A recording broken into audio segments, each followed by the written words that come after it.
everyone, and welcome to the Fake Love and Flying Monkeys mini podcast. My name is Nova Gibson, and I am your host. As an expert on coercive control and narcissistic abuse in domestic violence relationships, my goal, my desire in these podcasts is to support victims and survivors and their families. So please hit that follow button, subscribe to this channel so you never miss another episode of Fake Love and Flying Monkeys. Hi everyone, and welcome to another episode of Fake Love and Flying Monkeys.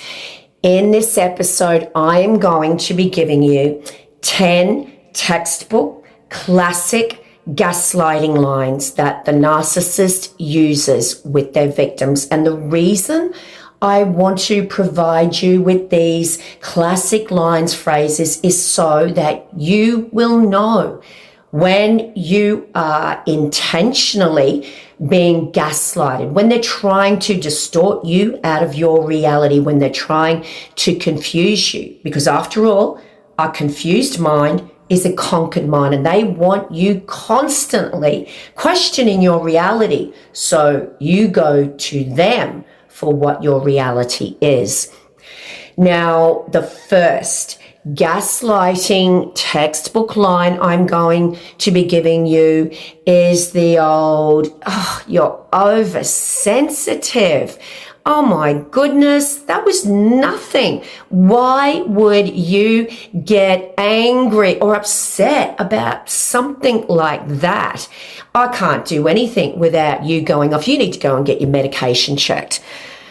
Now, does this type of reasoning, gaslighting, I should say, sound familiar when you very appropriately are trying to make them accountable for some hideous behavior they've engaged in or some kind of betrayal? This is what they say to make you believe that you're not entitled to your very appropriate reactions, and it will make you develop an even higher tolerance or threshold for abuse. Number 2 gaslighting phrase: you're imagining things. What's wrong with you? Gosh, I was only talking to that person, and now you think we're secretly having an affair. Gosh, I can't do anything. I just won't even leave the house anymore if you're going to think I'm having an affair with everyone I speak to. Now, this is how the narcissist gaslights you.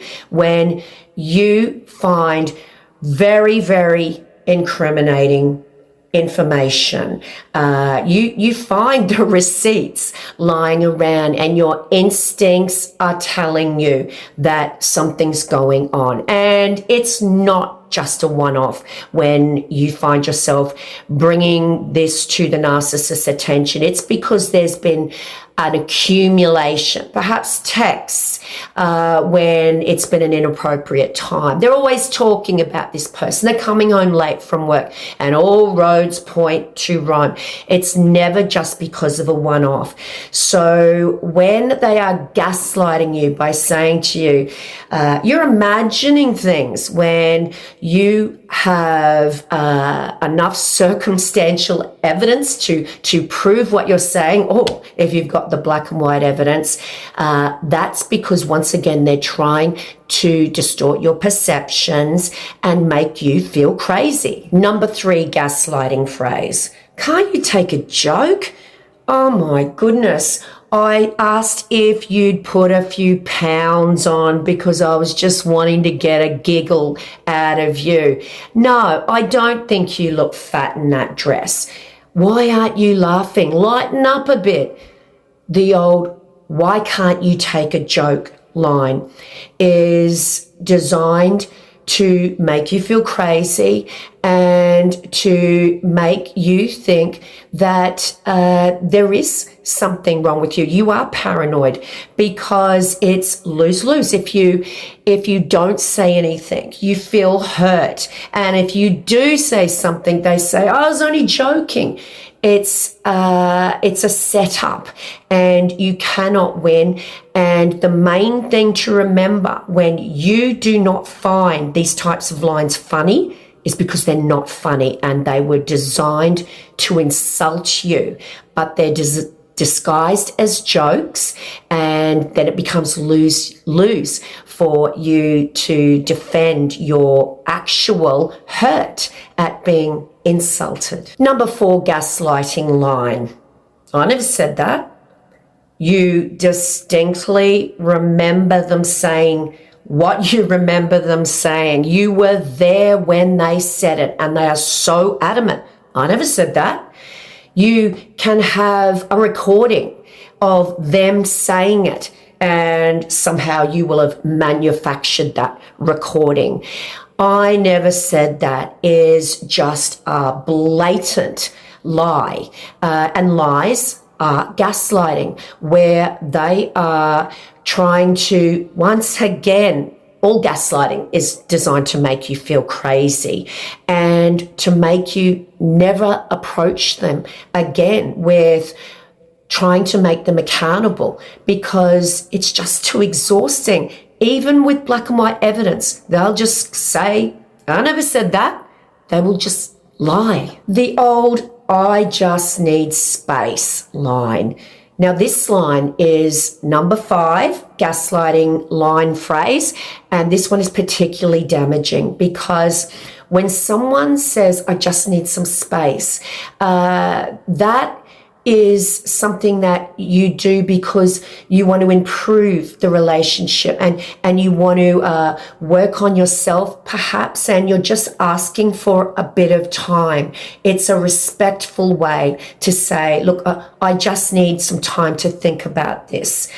When the narcissist says, I need space, what they really mean is, I'm going to stonewall you. I'm going to give you the silent treatment. I'm going to ghost you for as long as I want. And if you act in an appropriate way, in that you are upset and distressed when I give you the silent treatment, I'm going to flip it all back onto you because I asked for some space. So there's something wrong with you because you can't give it to me. Number 6, gaslighting phrase. This one is a little confusing because we tend to get boundaries mixed up with, well, I just am going to do whatever I want to do and you need to tolerate it. But when the narcissist uses this line, number 6, gaslighting line, when they say, you just need to respect my boundaries, what the narcissist means by that is nothing to do with healthy boundaries and self-care. What they mean is, I will go and do what I want. I don't care if it hurts you. And when I hurt you, I'm going to call it a boundary if you try and make me accountable for it, because boundaries are all about me and doing whatever I want. And of course, boundaries are the complete opposite of that. Boundaries are healthy and they're about us and our values and our self-care. They're not about doing whatever we want, despite how much it hurts someone else, when it's got nothing to do with self-care and everything to do with being selfish. Number 7, gaslighting phrase. Look, I don't know what you want me to say. You are standing in front of them, perhaps, distraught over something that they clearly have done to hurt you. And of course, like any normal human being, you're searching for a sincere apology. You're searching for some accountability and that they've recognized how much they've hurt you, and they want to make it up to you and regain your trust. Or you're simply trying to get them to tell you the truth when you've caught them out lying, and or they're gaslighting you, engaging you in word salad when you're trying to pin them down to an answer and they just won't answer the question because they're guilty of doing something sneaky and deceptive. They will say, I don't know what you want me to say. This normally follows something like, yeah, okay, I'm sorry. All right. Is that what you wanted to hear? And of course, it's not sincere. And there's clearly no recognition of how much they've hurt you when they're saying these words. And it's followed with, well, I don't know what you want me to say.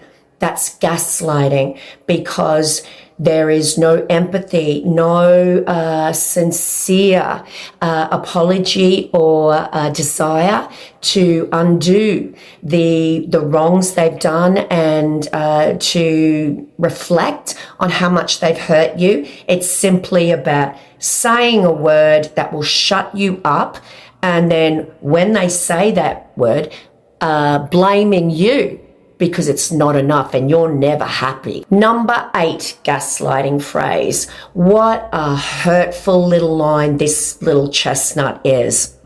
Everyone agrees with me. They put some very hurtful line out there, like you're nuts, or you've got problems, you've got mental health issues, which is a gaslighting phrase in itself. But they put that hurtful information out there, and they've isolated you from people. They've worn out your capacity to trust your instincts.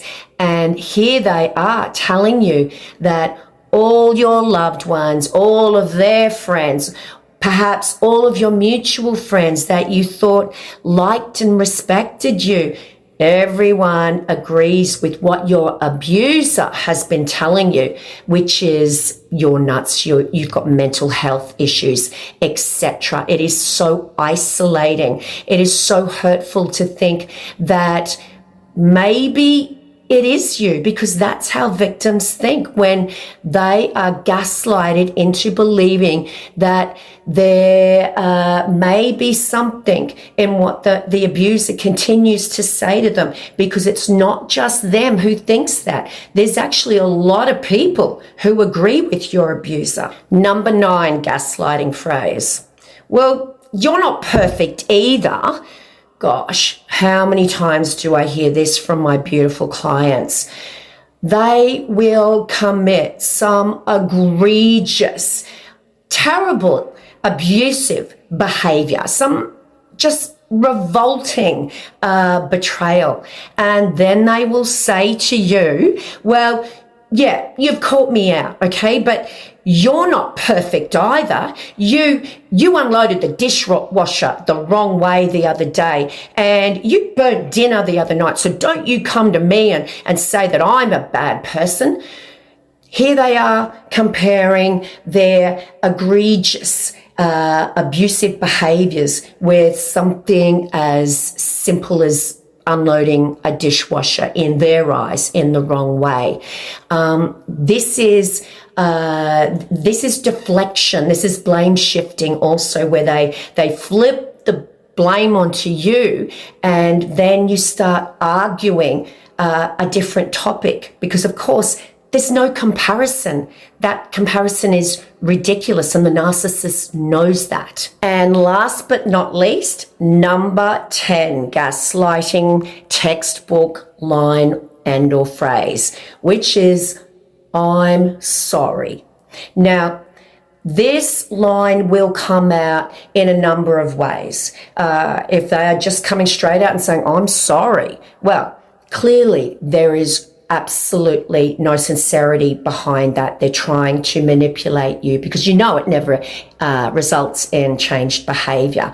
But if they come out with a textbook version of that, such as, well, I'm sorry you feel that way, or, well, I'm sorry that I'm not perfect, okay? Or, look, I'm sorry. Is that what you wanted to hear? All of those variations are just other ways that the narcissist gets to say the words, I'm sorry.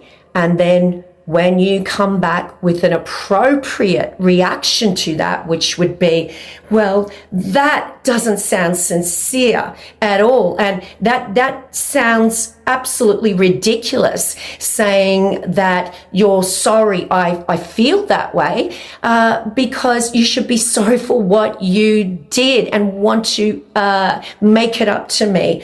Of course, that is how the victim is going to feel. But the narcissist gaslights you where, well, I'm sorry, okay? They've said the words, and the problem then is you, because you're never happy. You want them to apologize, they do, and then you're still not happy. Now, these are 10 classic textbook phrases you will have heard or very similar in your relationship with the narcissist in your life. Some spin on that, I'm sure. And I really want you to know that this is gaslighting. And if you were hearing these types of things and you were confused, that's because that's exactly where your abuser wanted you confused.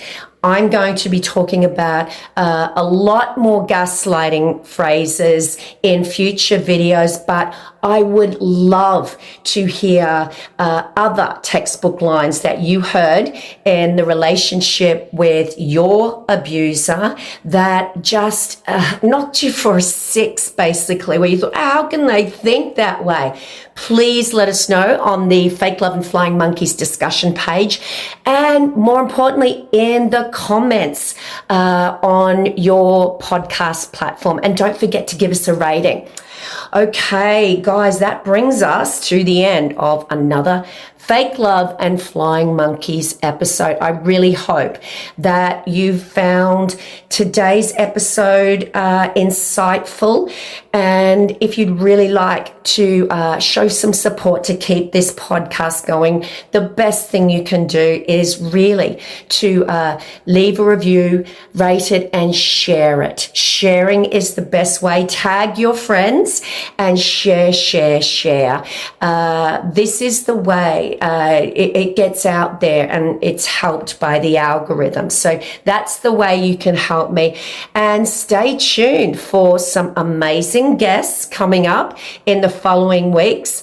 And of course, some victims and survivors stories, which I'm sure you will find sad, maybe a little triggering, but certainly validating, because you know that you're not on your own. And on that note, it's bye from me for now. Don't forget, if you'd like to have a one-on-one therapy session with me online, just see my website link below, and I would love to be able to support you individually in your therapy. I am a professional therapist talking to people all over the world. And of course, don't forget to get your copy of my best-selling book, which is available worldwide in all versions, Audible as well, and it's called Fake Love: Understanding and Healing from Narcissistic Abuse. Okay, until the next episode, guys, remember, you are worthy of love, and you are worthy of so much love, and you're certainly worthy of a whole lot more than a lifetime of fake love and flying monkeys.